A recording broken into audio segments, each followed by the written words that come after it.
ओम शांति। आज की मुरली में बाबा खेवैया बनकर आया और बाबा ने कहा कि तुम बच्चों ने कहा कि नैया मेरी पार लगा दो प्रभु जी। भक्ति में बोला तो बाबा ने कहा कि बाबा आया है खेवैया बनकर तुम्हारी नैया को पार लगाने। अब नैया क्या है? बाबा ने कहा शरीरों को पार नहीं लगाऊंगा, शरीर तो विनाशी है, 5 तत्व के हैं।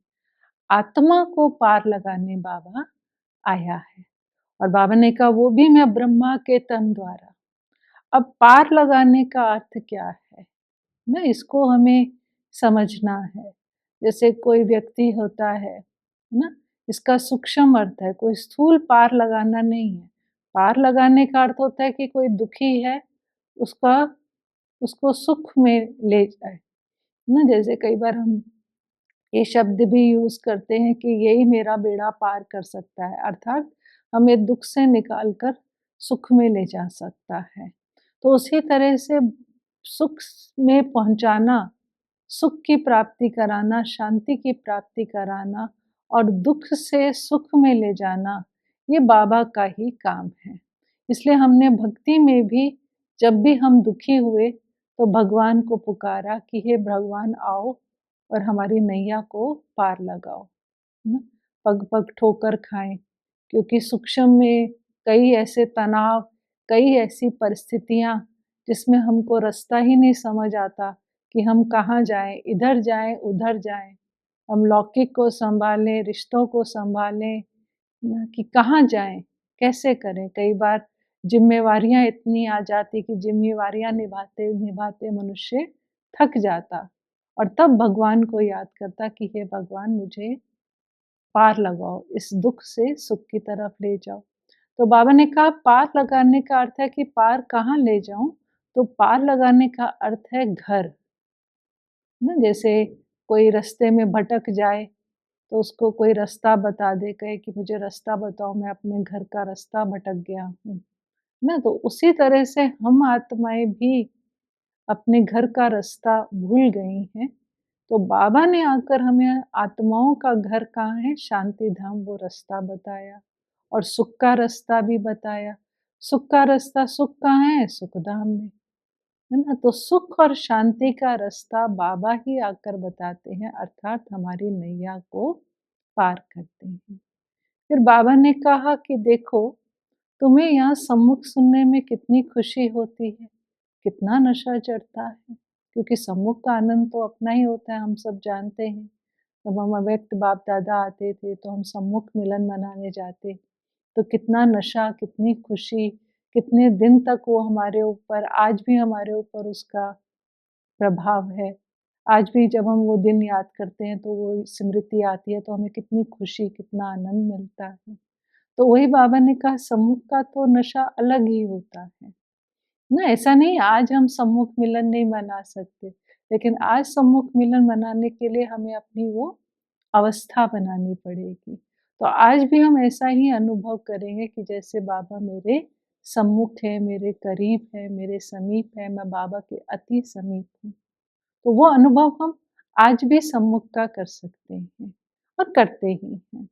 तो बाबा ने कहा इसलिए सम्मुख का आनंद लो, सम्मुख मिलन की खुशी और नशा अलग ही है।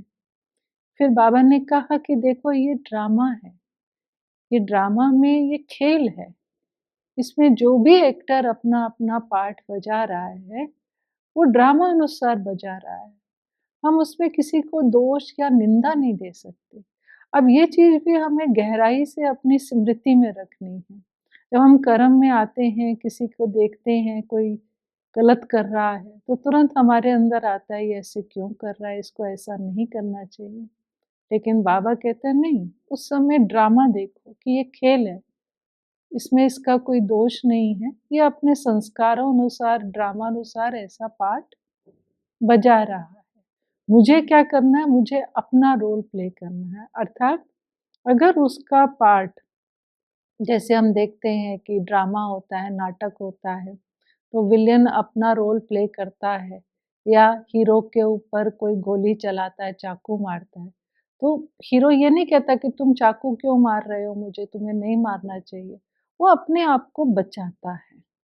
उसी तरह से इस ड्रामा में अगर कोई मेरे साथ गलत कर भी रहा है तो मुझे अपने आप को बचाना है, ना कि इन इन व्यर्थ विचारों में जाना है कि ये ऐसे क्यों कर रहा है। तो इसलिए बाबा ने कहा कि वो अपना पार्ट बजा रहा है, आप अपना पार्ट बजाओ। किसी पर दोष या किसी की निंदा नहीं करो। बाबा ने आज 3 सागर भी याद करे। बाबा ने कहा देखो एक है शांति का सागर। शांति का सागर कहाँ है? जिसको हम मूल वतन, परम धाम, शांति धाम कहते जो हमारा घर है। फिर बाबा ने कहा सुख का सागर। सुख का सागर कहाँ है? सुखधाम सतयुग। फिर बाबा ने कहा ये वर्तमान में कलयुग है, विष का सागर। और बाबा हमें विष के सागर से शांति के सागर और सुख के सागर में ले जा रहे हैं। इसलिए बाबा ने कहा एक है आपका घर और एक है आपकी राजधानी। तो ये भी बाबा ने आज कहा। फिर बाबा ने आज बच्चों को बहुत सुंदर टाइटल भी दिया। बाबा ने कहा तुम हो राज ऋषि। ना कितना ऊंचा सम्मान कि मैं ऋषि भी हूँ और राजा भी हूँ। है ना, वर्तमान समय हमने 5 विकारों का संन्यास किया है, इसलिए हम ऋषि हैं। और क्यों संन्यास किया है? राजाई प्राप्त करने के लिए हमने ये संन्यास किया है। तो ये भी हमारे स्मृति में रहना चाहिए। फिर बाबा ने कहा देखो ब्रह्मा बाबा कितना हल्का हो गया ना, बाबा ने जैसे सब कुछ छोड़ दिया, माना बिजनेस वाइंड अप कर दिया। और बाबा की वैसे भी उम्र 60 साल की हो गई थी, तो बाबा ने सब कुछ वाइंड अप करके अपने आप को एकदम हल्का कर लिया। बाबा ने कहा नहीं तो मेरी बुद्धि बिजनेस में जाती, धंधे दौरी में जाती, यहाँ जाती, इसलिए मैंने अपने आप को हल्का कर लिया। तो ये भी जैसे ब्रह्मा बाबा का बहुत बड़ा निर्णय था। कई बार हम निर्णय लेने में हमको समझ नहीं आता कि हम ये करें, क्या करें? लेकिन ब्रह्मा बाबा ने तुरंत निर्णय लिया और अपने आप को हल्का कर लिया। बाबा ने आज अपने आप को ये भी टाइटल दिया, बाबा ने कहा मुझे जानी जानानहार कहते हैं। तो उसका अर्थ क्या है? तो बाबा ने कहा जानी जानानहार का अर्थ है कि मुझे सृष्टि के आदि, मध्य, अंत का ज्ञान है। बाबा ने कहा बच्चे कहते हैं बाबा हमको लक्ष्मी नारायण जैसे वस्त्र चाहिए, है ना? तो बाबा जब नैया पार लगा दो की बात करते, तो पार कहाँ जाना है? बाबा ने कहा बच्चे कहते हैं हमें सतयुग में जाना है। तो बाबा भी बच्चों को खुश करता है, हाँ क्यों नहीं बच्चे? लेकिन बाबा ने कहा पुरुषार्थ करो। फिर बाबा ने देवी-देवताओं की बात करी कि जैसे देवी-देवताएँ बनाए हैं 4 भुजा वाले, 8 भुजा वाले, इस तरह के विचित्र चित्र बनाए हैं इस तरह के। तो बाबा ने कहा ये मन की भ्रांतियाँ हैं, ऐसे कोई देवी-देवता नहीं होते हैं। ये तो मन की भ्रांतियों से अब हम जानते हैं, है तो वो हमारी इनर पावर्स, हमारी आंतरिक शक्तियाँ हैं। अब आंतरिक शक्तियों को कैसे दिखाएँ? तो उन्होंने शरीर को भिन्न-भिन्न हथियार दे दिए। बाबा कहते हैं अब हथियार कैसे हो सकते हैं? तो वो हथियार कोई स्थूल हथियार नहीं है, वो हम जानते हैं, वो है सूक्ष्म हथियार। तो ये भी जैसे बाबा ने आज बच्चों को कहा। और आज के वरदान में बाबा ने साइलेंस की शक्ति पर बात करी कि बाबा ने कहा जहाँ साइंस की शक्ति फेल होगी, वहाँ साइलेंस की शक्ति काम आएगी।